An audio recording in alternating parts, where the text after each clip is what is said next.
Good morning, and thank you very much for joining us. I am Yori Folani. Politics today. Let's look at the situation in Edo State because it's gotten so that it's actually worthy of mention. There are dramatic aspects to it, all of which are pointing towards the fact that, oh dear, is all well in the state of Denmark, but now it's in this case, in the state of Edo. Never mind my nonsensical quoting of Hamlet or partial quoting of Hamlet.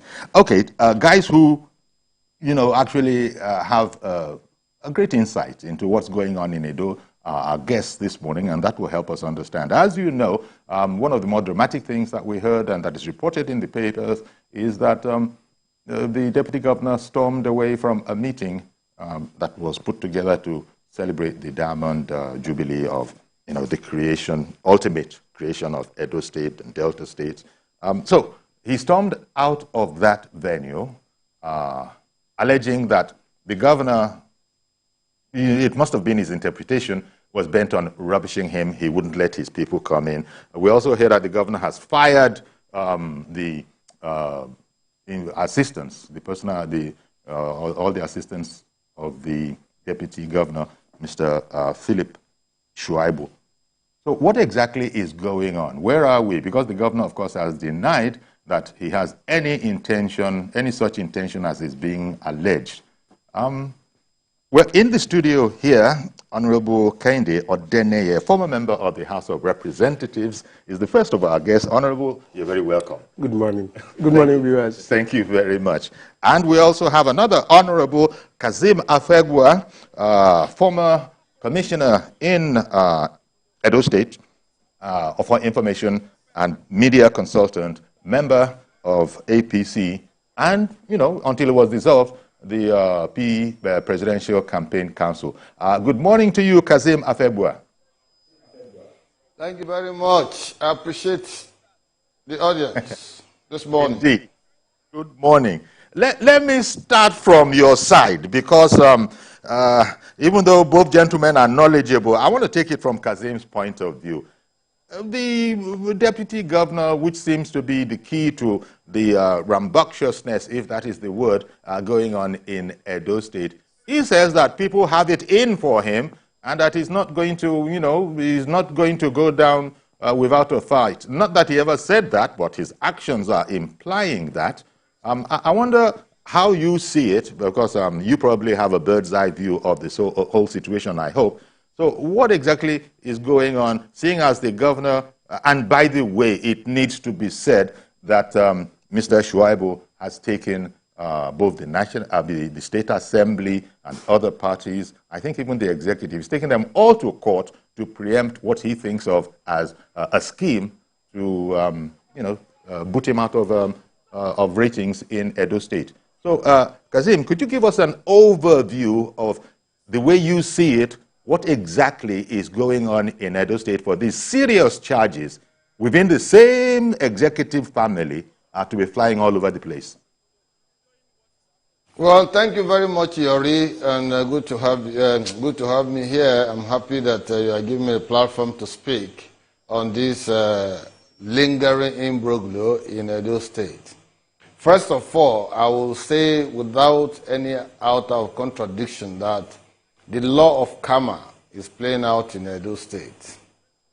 You remember that in the last 4 years, before this new dispensation, elected members of House of Assembly, 14 of them were denied inauguration at the State Assembly simply because Philip Shaibu and the governor were trying to play the role of think gods.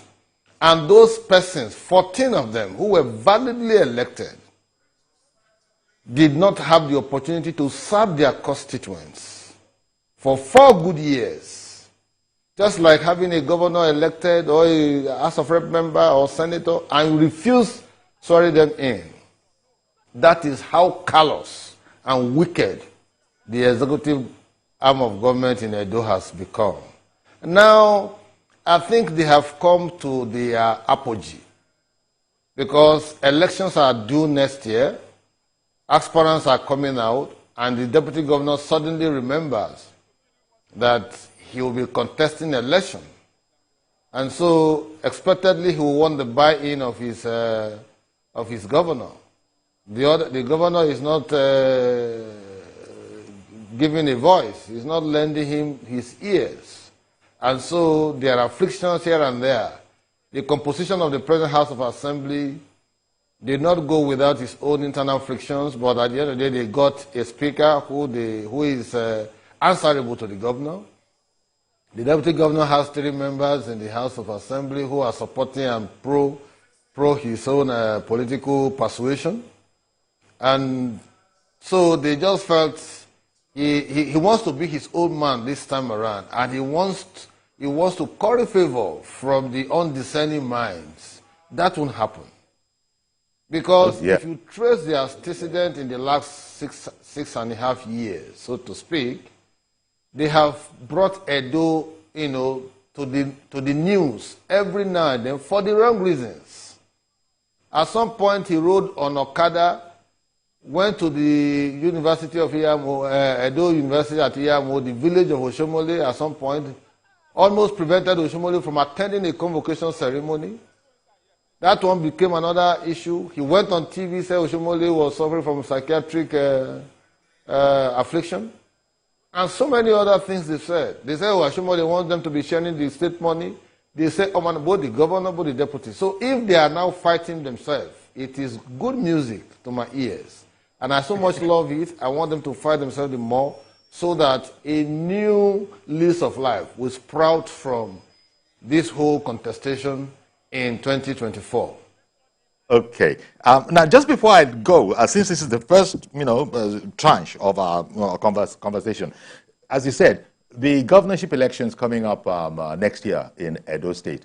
I mean, personally, I would look at you as a power broker in Edo State. So let me just ask up front here, are you interested in that office when the time comes and it is actually open? I'm very much interested. I said it in my last appearance on your television that some of us are interested to come and breathe new life, fresh air into a seemingly and apparently polluted political environment as a result of the frictions between the number 1 and number 2 citizens of the state. They are behaving like children. They need to grow up. They need to mature in the political evolution of the state. And so, for some of us, we don't like it when people call us and say, what is happening in your state? What is happening in your state? If they are not talking about flooding, they are talking about bad rules, federal government, state government, altercations and all of that. The government is not able to perform. If the government were to be performing, Yori, and people are seeing the performance, and you can speak to them, then we'll breathe a lease of new life. But for God's sake, governance is suffering, politics is suffering, so they can't even aggregate the two together and get the right rhythms that will propel individual and collective enterprise in the state. And then you now begin to ask yourself the question: what's the problem? You are attacking the federal government on the one hand, you are collecting palliative on the other hand, and we are not seeing the palliative in the state, and yet you keep telling us that the federal government is not doing well, is putting the country on a dangerous pedestal. So for me, I think there's too much of pretense in Edo State, too much of leadership pretense. And when you cannot speak to the issue, then you will be in the news for the wrong reasons. Whether you like it or not, Obaseki has not done well in terms of performance. I can say this without any fear of contradiction. They can engage me, we'll speak to the issues in the health sector, in the education sector, in the infrastructure and all of that. Then Philip Shaibu, who is supposed to be his deputy, has suddenly been overtaken by his own ambition. There's nothing wrong about ambition, but of course, the people must enjoy some level of leadership stability, some level of stable polity for them to also appreciate the kind of leadership that we have in the state. But this time, these guys are just all over the place. You can imagine the disgrace accorded the deputy governor. I don't subscribe to that, even though I want them to continue fighting. because it's all about the office, not the persons. You know, you are stopping his aides from coming in, you are stopping his media, then the following day you disband his media crew and all of that. All those things are just pettiness. And that is the hallmark of Godwin Obaseki. He's so petty, he picks on little issues and wants to dig them deep down the mold. So for me, they should give us a breather, kind of, because we need a stable polity for us to drive governance in the state. And I'm almost thinking that the election should be this year so that we can say good riddance to bad rubbish in the state. Yeah, that's the truth.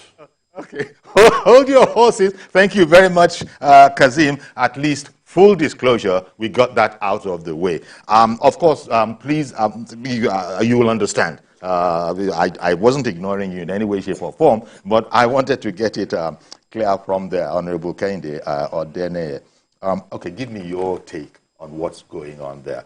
Because these are former family members all, and suddenly it is the way it now is. Yeah, good morning once again. What is happening in Edo State is not unexpected. And it will only be news to probably maybe some people that are not very familiar with the occurrences, either presently or before now. And there's an adage in Yoruba land that when you dig a hole, that your enemy will enter, you have to be careful so that you do not enter there yourself. And that is exactly what is happening in Edo State. And I'm happy that is happening. As Kazim has rightly put it. That's the second person who is happy at the post they have in Edo State there. How will APC not have a very good field day if this is not happening to them? Before now, if you look at the second time election of Obaseki and Shaibu, you realize that they actually rode on, sentiments about Oshiomhole not wanting to give ticket and those sort of things. And meanwhile, we also have to be very sensitive here. I was expecting this to happen because even after Obaseki won election, with the assistance of former Governor Wike, eventually what happened between Governor Wike and Obaseki? Governor Wike single-handedly handed over tickets to Shaibu and Obaseki. But eventually what happened to them? They fought. So this that is happening is not news. It's not even new. It's well expected and it's happening at the right time. So, you see, as Kazim rightly put it, it's so unfortunate because if we are talking about this disgrace melted on the deputy governor, yes, if you look at the personality, good. And if you look at it as an isolated event. If you look at it as an isolated event and as office, it's very disgraceful. Very disgraceful, and I wasn't expecting the governor to have descended so low. There are so many ways you can deal with your deputy governor. Maybe since what you both are describing effectively is quote-unquote war, and they say all is fair in love and war. There's nothing fair in this again. This is a full-blown war. They have initially, the deputy governor was initially pretending that there was no problem. If you I listened to a news yesterday, maybe on Arise, and they brought the commissioner for information there, and he claimed that because he was trying to describe why the DSS stopped the deputy governor from greeting the governor at that their event that they had in the government house, and he said, why will that the deputy governor knows about protocol, and he was out of the state for some time. And he just came in. He knew he has a governor. He did not take it upon himself to even come and say, oh, I was back to the States. And he now took opportunity of that event to come. When he got into the place, he greeted virtually everybody that very fortunately they have provided his seat because they knew he could spring up surprises, which to them was not really a surprise. He came in there, he greeted virtually everybody. He did not greet the governor. That was what the commissioner was saying. That at a later time, he now stood up to come and greet the governor. Ordinarily, if the governor is not, which to me is good, is not plotting a coup for themselves and to give a very good avenue for APC to come in, they need not come to the cameras, to the public, and be displaying what they have displayed so far. I wouldn't want to use any abusive word, but they have actually displayed immaturity. Both of them have not been able to manage their crisis themselves, but it is good. And thank God, listen to what Oshomole said. He said, even if Shaibu, that the land Shaibu is now running here and there, and there are some people that are coming to come and beg for him to come to APC. The APC is not an IDP camp. And so, they won't take him, which is good. Because, you see, when they were doing it during the second term election period, they were happy. They were enjoying it. And a lot of people, because of sentiment, and because of this idea that, Oshomole being the godfather did not want them to win and all sort of things, Shaibu forgot where he was coming from.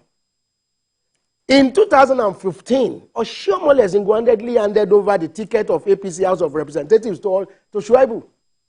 And he was calling him his political father, his political mentor. That was the way he was referring to Oshomole. But suddenly, because of one issue or the other, that person has suddenly became an enemy to you. And somebody that had moved you to, even in their old labor days, that you are recognizing as your father, now suddenly turned to an enemy of progress. So what is happening there is very good for APC, but unfortunately it's not good for the state, because this is what they will be doing until election comes. And revenue and everything that is accruing to the state would not be well spent the way these guys are portraying themselves. Kazim, let me come back to you, because he landed on the question I was going to ask, which is your take on all of this as it regards the good people of Edo State. Yes, the political class have their issues, but they are interested in some of the things you spoke about last time. You were speaking about what governance is and what the people of Edo State deserve. How will they be seeing this? Because as we're a democracy anyway, so the time will come in 2014 when they will, sorry, I beg your pardon, 2024, when they will actually cast their vote. So it's up to the people, actually. Well, thank you, Yori. You see, what is at play, in the state is quite unfortunate. And it is the flourish of pathological ingrates who are confronted with the allure of power and the crazy aphrodisiac of power and do not know how to manage it. You see, I keep telling people, you have to be grateful at all times to your benefactors, no matter how little the effort they put in place to help you climb the ladder of power for you to deliver governance to the people that have elected you. Now, these two persons, the first two citizens of Edo, have shown, remarkably so, that they have been tormented by their own hearts because of that function of ingratitude that is so prevalent in them. And I say this with all due sense of responsibility, because if a state government can twist a process to deny 14 members who were validly elected by their constituents from participating in lawmaking process in the state, and prefer to deal with the state with just 10 members, a minority, then you want me to sympathize with you because you are now your head is now being put on the guillotine. I will say no, I would rather clap. If the two of them's head can be chopped off, fine for them politically. You see, you cannot, Edo people are very enlightened people. Edo people are so civilized. All over the world, they are represented in virtually every state of the world. And they are so exposed that when they see things like this happening, they get worried. Even presently, the state government is trying to balkanize the Benin Kingdom by creating kingdoms in other local governments in Edo South, which has never been. And it tells us that, we are trying to implement an edict of 1979. Bunkum. You see, you cannot decide on your own free will to temper with the traditions, the customs, the morals, and the values of a people that have survived over 700 years of even Western invasion. And now you want to invade them in this new dispensation. Now, Edo State, it is either today one crisis, tomorrow another crisis. It's been like that in the last 6.5 years. It is just now that the two of them who are the chief protagonists are now, at each other's neck. So we are now seeing it from the other perspective. But when they started fighting Oshomole, don't forget that 12 members of Oshomole's ESCO in the world wrote a letter and said they were suspending Oshomole, which the APC apparatchik, as it were then, had to latch onto to remove Oshomole from office as national chairman. They were clapping, they were celebrating. Persons who were elected, who were appointed by President Buhari to positions in NDDC and other places, the same state government went to court to quash them and remove them from positions. So they have not brought benefit to the state in terms of benefit. And in terms of performance, they have been colossal. So when you see a scenario such as that, it's just a theory of contradiction. One, the president, the governor of the state, and the deputy, they are now at each other's neck. And so in such a scenario, a new lease of life will sprout at the appropriate time next year if the two of them are not able to be impeached. Because if you ask me my honest opinion, I would rather the two of them leave the stage for a breath of fresh air so that we can move on and put Edo on the right pedestal that it belongs.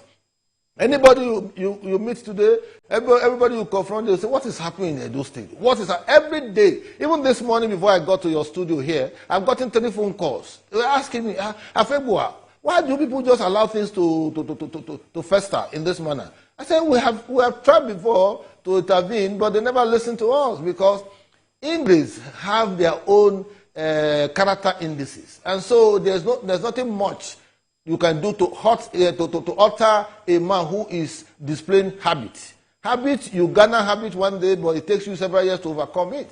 And so for Philip Shaibu, well, I say good for him, because when he was calling Oshomole manners of names and showing disrespect for a man who has been there for who has been his benefactor from this university days up to now, then time will come when God also will be in the life of Oshomole. That's why last week I wrote a piece. I said, Oshomole's gods are alive. And so we are seeing it so obviously, where people are trying to whip up sentiments and trying to, no, I'm not going to whip up any sentiments. The sentiments I will whip up will be that the two of them should leave the stage in Edo so that we can have a breath of fresh air. We really need a stable polity to deliver on governance.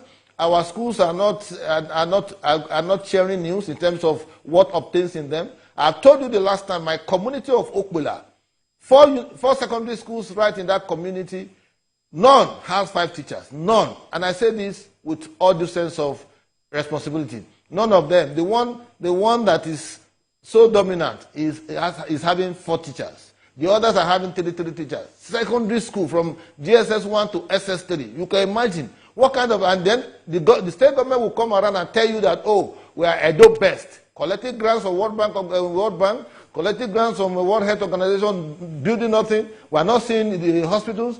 The one that Oshomole built, it became a ding-dong affair for them to even put into use. It became a quarrelsome engagement. What is the problem, Yori? Right. What exactly is the problem? Is it about power? Is it about money? Insecurity dominates Edo State. Bad roads everywhere. And you can't fix all of this. And then you want to tell me that, oh, you are the governor of the state, you want to show muzzle because somebody has shown interest to run governorship. The two of them, Philip can run election, no problem. He will fail woefully. That is not in doubt. Allow him to continue to run. But the two of them have not shown maturity. They have not shown etiquette. They have not shown leadership propriety so far. One second, please. Now, Kennedy, what do you think? You see, we have seen, even in the recent, assemblage of men and women in the APC presidential campaign council. Look, there were people there who, to us non-politicians would have said that, this one is there. So what I'm alluding to here is that there seems to be, there's a sense in which some might say the president has a very large, large heart, and that he's such a strategist that those who, ordinary people, that is non-politically experienced people, will say, no, don't touch that one with a 10-foot pole. You find that he's not disagreeable to their coming into the fold and working for the fold. Is there any such opportunity for both the first the first two citizens of Edo State in this situation that they have, especially on that, in the case of Shaibu, who I understand, might be looking for a way to come back to his original home, the APC. Yeah, in politics, we politicians will always say there's no permanent friend, no permanent enemy in politics. And that's exactly what is showing up in Edo State. You see, and that is why we have to be a bit careful, even the way we behave at times, especially public officers. Yesterday, I watched a video by former President Jonathan. Yes. And I was shocked to hear some of the things he said. Yes. Meaning that he experienced precisely what he said. He was talking about power. Power. And the transition. Yes. And by the time you are there, if you are not careful, you will be blindfolded by the power that is with you. And if you are not careful too, you will start misbehaving. Yes. And that's exactly what has happened. And the former president, President Jonathan, in that video, as I recall, was even saying that, look, nowadays, politicians have to be aware of civil society. Yes. In short, the people, the organized people. The people are very much sensitive now. Gone are the days when people will fold their hands and say, we care less. Let them do it the way they want. Politicians know how to do it. Now, everybody is now very much aware of the fact that if we fold our hands, politicians will ruin their lives. So the best thing is to take the politicians by the horn and tell them that, oh, this is not the way we want to be ruled. This is the way we want to be governed. I'm very sure that if Shaibu wants to come back to his godfather, he might allow him after so much persuasion. I know he would forgive him because he's a politician himself. He's a politician himself. So he will be forgiven. The only thing I cannot assure you is that he cannot be given ticket in the APC. Okay. He cannot. At that point, let's take a break because there's a sense in which, following from what you've just said, I wouldn't be surprised if politicians were also to say, not that they're very well known for that saying, but if they were all to say, never say never. So let me just take a quick break. We'll be right back. We'll continue this conversation, and I'll put that question to Kazim as well. That might politicians actually invoke that expression that, look, you never say never in politics. Stay with us, please. We'll be right back.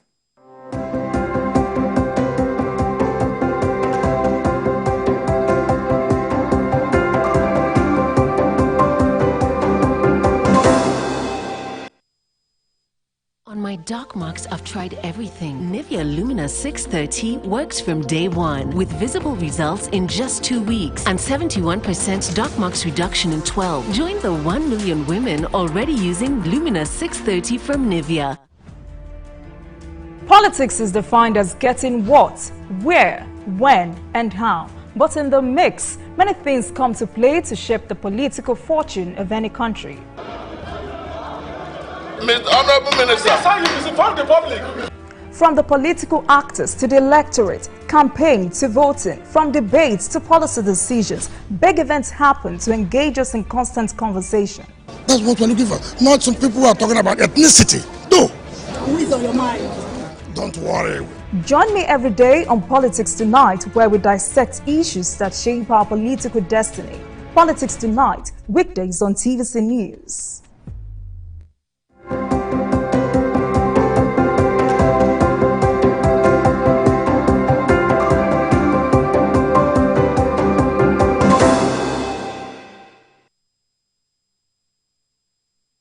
Okay, welcome back, and we're looking at the situation in Edo State. We have with us Kasima Fegwa, media consultant, APC member, former commissioner for information in the place, and as he said at the top, when the time comes, his hat will be in the ring.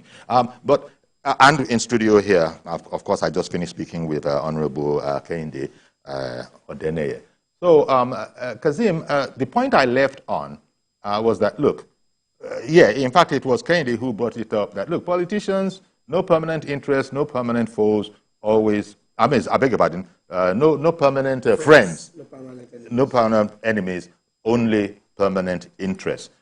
Can you not see, you being something of a scholar yourself, a political scholar, can you not see a situation where, as often happens in politics, somebody that was seen as one kind of an enemy like that might actually be found in the fold again, working for the party? After all, we have seen that in the recent past.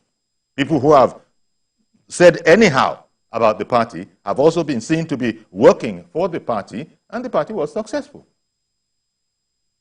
Well, anything is possible in politics, but not my own kind of politics. I like to call a spade a spade. Yes, I like to call a spade, no matter whose horse is God. Because those who speak truth in politics, they say they don't go far. Only those who tell lies and try to manipulate situations, behave like members of Jacobian Scandal Club, deploy all the tricks of gerrymandering just to get results. I'm different from that. I'm not an itinerant politician. I'm a media consultant who finds himself in political circle, and so I had to lend my voice. But essentially, those of us who are supporting Adams Oshomole and try to celebrate the fact that his dignity and respect is being restored by the fact that he won election as a senator when they thought that he was no longer needed by his people. Those of us who fall in that category will not allow a Philip Shaibu to come and pollute our environment again. Having called Oshomole manners of names and all of that, even if Oshomole as an individual decides to embrace him, he will find a hostile environment around Adams Oshomole from those of us who are part and parcel of Oshomole's foot soldiers. That's one. Secondly, you see, there has to be punishment for bad behavior. And for a Philip Shaibu who was nobody and who became somebody by virtue of the benevolence of his political godfather, there has to be some level of reprimand, for the actions he took, and there has to be, some level of punishment for what he did.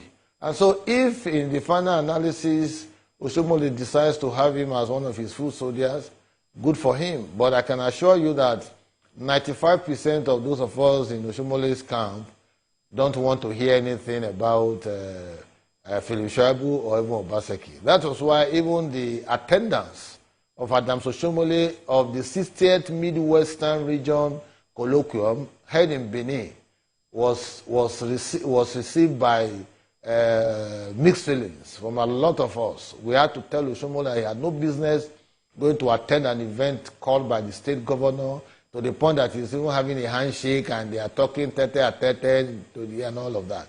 Some of us have voiced our resentment about that. And so, if people think that... Sorry to interrupt you, Kazim. I beg your pardon. Let me bring in our first caller. Good morning, Mr. George, calling in from Lagos. Good morning, Uncle Yori. Can you hear me? Yes, we can hear you. Yes. Uncle Yori, as far as I'm concerned, what is happening in Edo State is a case of dogs eating dogs. We were all here, Uncle Yori, when Oshomole brought Obaseki from Dangote Group to be his chief of staff. This man turned around at a point and started insulting Oshomole before the Edo people, that he did not go to school. He did this, he did that. When he brought you as chief of staff to work with him, you didn't see him as an illiterate at that time. You were enjoying all the benefits and the money. And now, because you want to have your way in the way that is not convenient for your boss, you now started calling him names. He used that propaganda, that blackmail and falsehood to deceive Edo people before he was able to come to PDP and carry the same place. Wike got to know about him and come back to apologize to Oshomole. We all saw all these things. The same thing with his deputy. Someone also betrayed Oshomole. Today, look at the two of them. That's what Mr. Fegba was saying. That what is playing out is the law of karma. What goes around must always come around. So, as far as I'm concerned, Okoyori, let the dogs eat the dogs. Okay. Two of them do not qualify to be the leaders of Edo State. Good morning. Thank you very much. Good morning to you, Mr. George, calling in from Ikeja in Lagos. It looks like, and we do invite either the camp of His Excellency the Governor, Obaseki, or, for that matter, His Excellency the Deputy Governor, Shaibu of Edo State, if they're watching, by all means, feel free to call in and let's hear it from your point of view. But everybody seems to be on the same side in this conversation, which is that, well, when I just look at it, analyze it, Mr. George just finished it up and he summarized what you gentlemen have already said, that they're getting exactly their just dessert. And as I said, the only hope they will now have is, if the PDP manages to, actually put them forward as, candidates, then it will be up to the good people of Edo State. And I've already asked that question. So what, in your impression, would the good people of Edo State say? And Kazim has started off by saying that you can't mess with the people of Edo State. They're very highly knowledgeable, very exposed, and politically educated. In short, he's saying that he's not sure that there's any pathway there. Yeah, as I said earlier too, politicians have to be very careful. And it's not just politicians, because even those that are non-politicians can also learn from the behaviors of politicians. Sometimes politicians feel that at any point in time, they can always have their ways.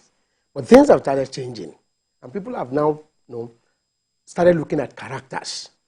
Unlike before, when anybody can just get into any office. On the reputation of the party. On the reputation of the party. But nowadays, people are looking at, what have you done before? What are you doing? What can you offer? And that is the basis we have now. So I want to also believe that the people of Edo State are watching carefully. It's not even a matter of one political party or the other. They are watching carefully, and they are seeing antecedents of their leaders. And this will also let them know the kind of leadership they desire and they want to have in 2024. But sincerely, if I'm in Edo State, I think PDP Obaseki being the leader of PDP, has written a script.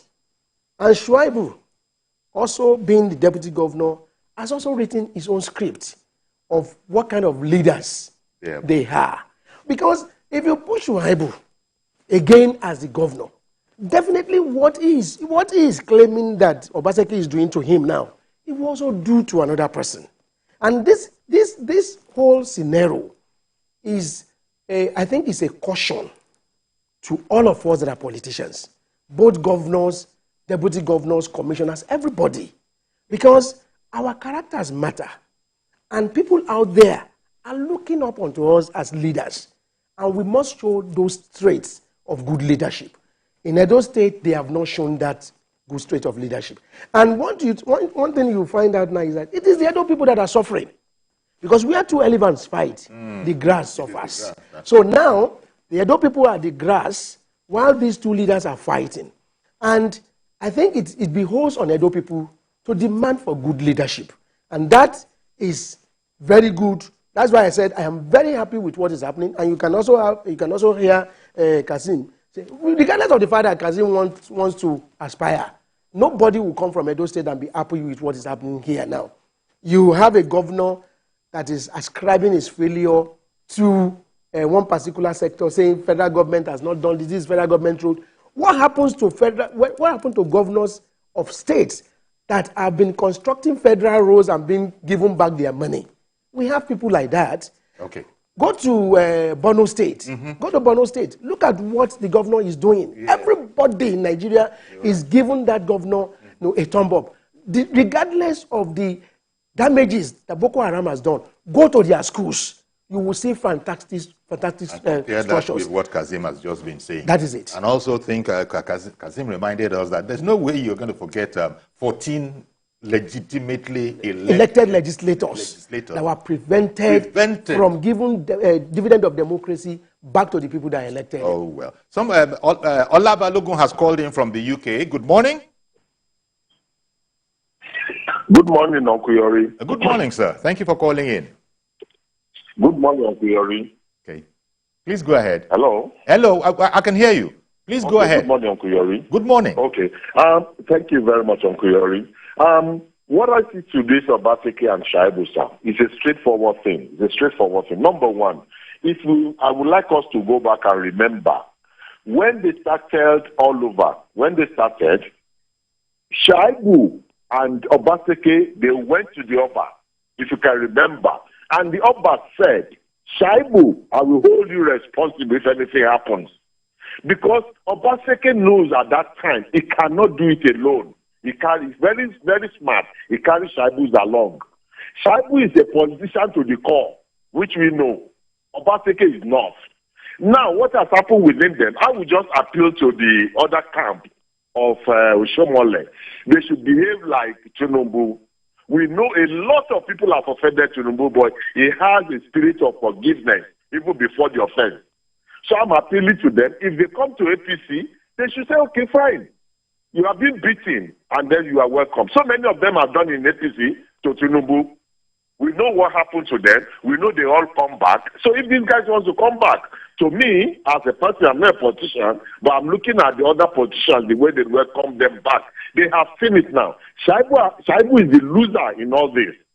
Obaseki has nothing to lose because Shaibu's political career, I don't know what's going to happen after this. I don't know. They should look at those that did it in Awolowo's time, sir. Those that betray Awolowo. We could remember what happened to them one by one. That's where I will end my case, sir. Thank you very much. Thank you. You ended your case on a half sentence, which I think most observers of the politics, especially in the Western region, fully understand, are able to complete that sentence.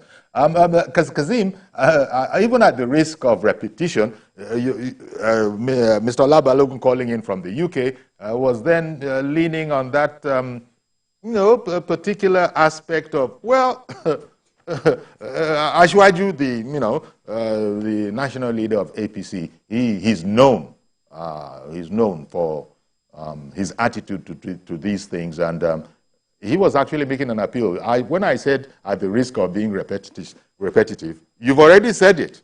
You've already said it, that you don't care what goes on, but 95% of the people might not be comfortable with what their leader might say if he goes towards that particular direction of forgiveness, because they think that what has been done is so abominable that it cannot be forgiven and forgotten. So what would you say to Mr. Balogun? In the Bible, they say the prodigal son, when he returned, he was still accepted. But in this case, it is very injurious, very uncalled for a man who supposedly sees himself as his political son to his father, going on national, global television to say that his father is suffering from psychiatric affliction and that he needs to go to a psychiatric home for his mental fecundity to be examined.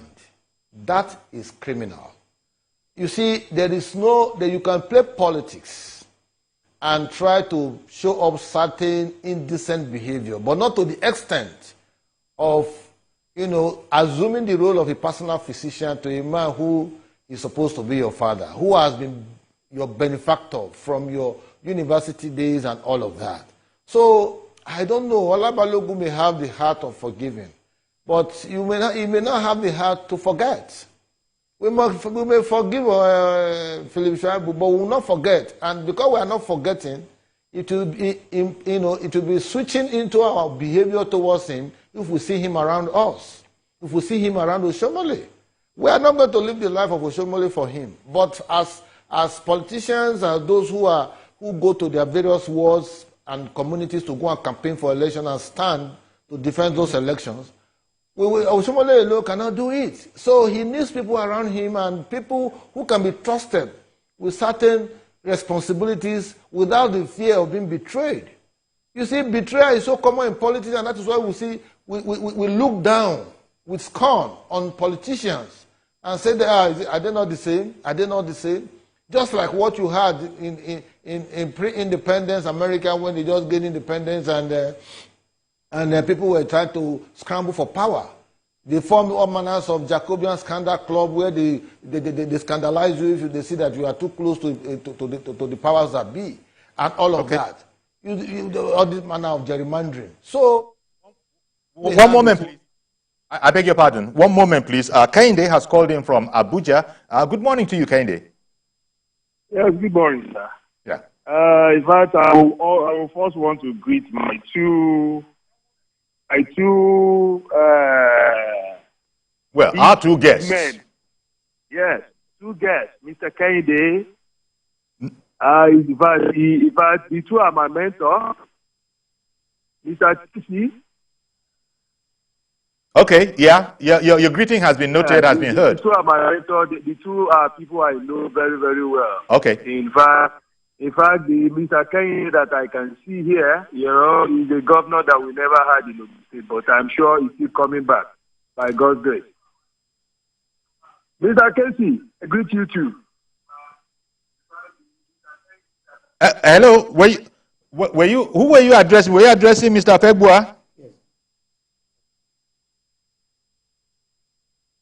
Oh, we lost the connection, but I think he was extending salutations to you, Kazim.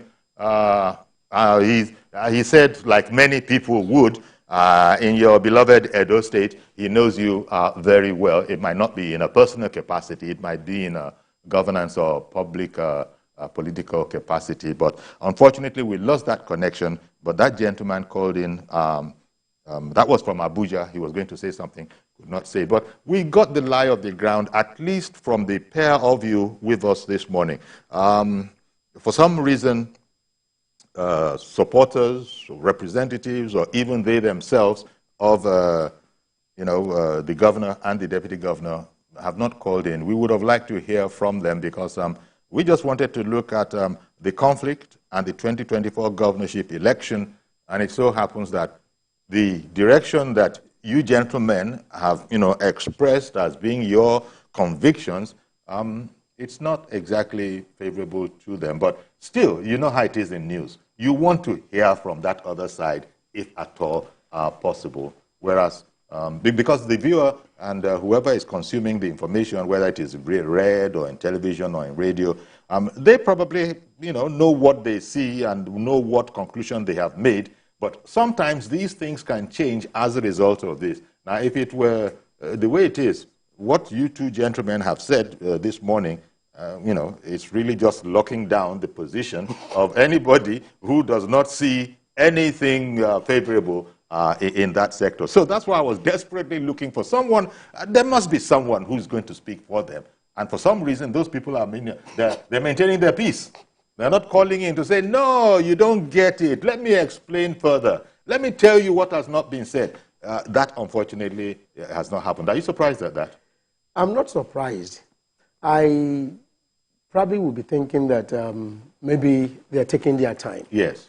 And when the election comes closer, maybe TVC will also give the two supporters opportunity to come and view their opinions here. But sincerely, as I said earlier too, it's not just about politicians.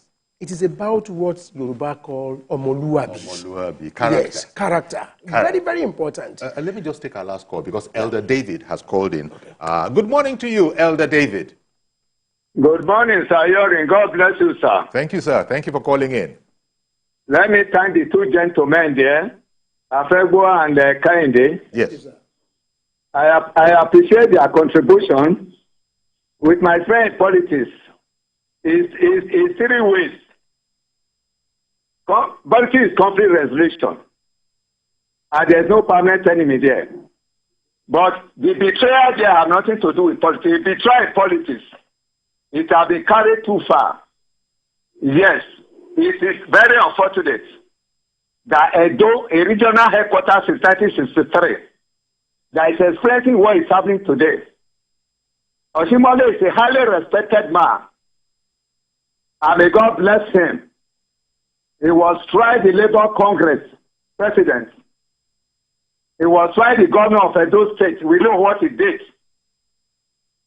And the two gentlemen you are talking about are products of Oshimole. And they betrayed the Edo people. by disrespecting that man. They have sinned against God and humanity. Oh dear. And nobody should sorry for the two of them. I'll mark you down. PDP will never exist in Edo State again because tears come out from my eyes when I'm hearing from Edo. I'm from Edo State. Nobody is happy. And may God bless Nigeria. And may God bless the good people of Edo State. The two of them should get out and be ashamed of themselves and beg God for forgiveness. Okay, Yes, Elder David. Okay, thank you very much, Elder David. Oh dear, that was too. Thank you very much. So, Kazim, there you have it.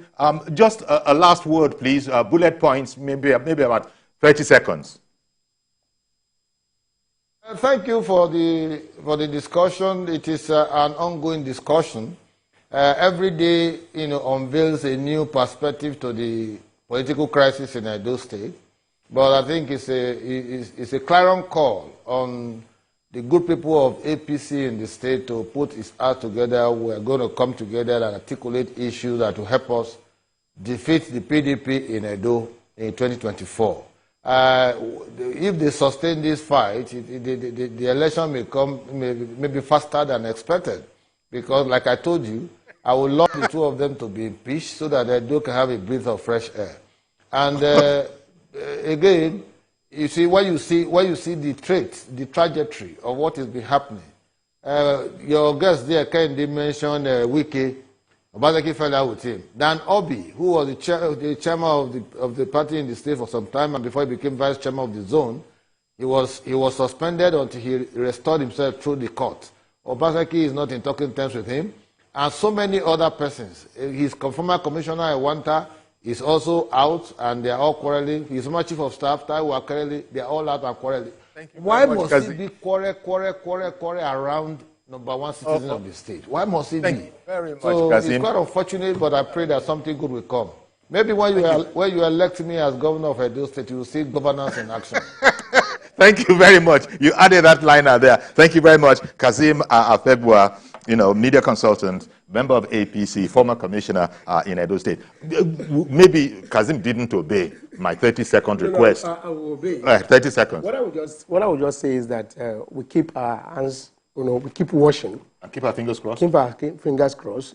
But at the same time, there is a caution to leaders that we have to continuously show leadership to the people we are supposed to give leadership to. And that is very important. That's a fine place to That's leave very it. important. I want to thank you very much, Honorable Kehinde Odene, a former member of the House of Representatives. Thank you, gentlemen. Thank you very much. Once more, shout out to Honorable Kasima Fegbua there, and of course, our regards to you in studio here, Kehinde Odene. That's our program. Please join us tomorrow for a fresh edition. I am Yori Folani. Bye-bye for now.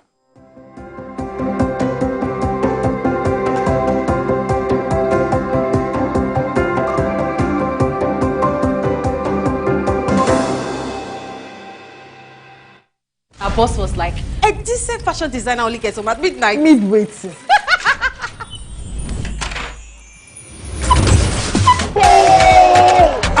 Man like Osime. Papa just a chop Italian league like Oha. These are real housewives of Abuja.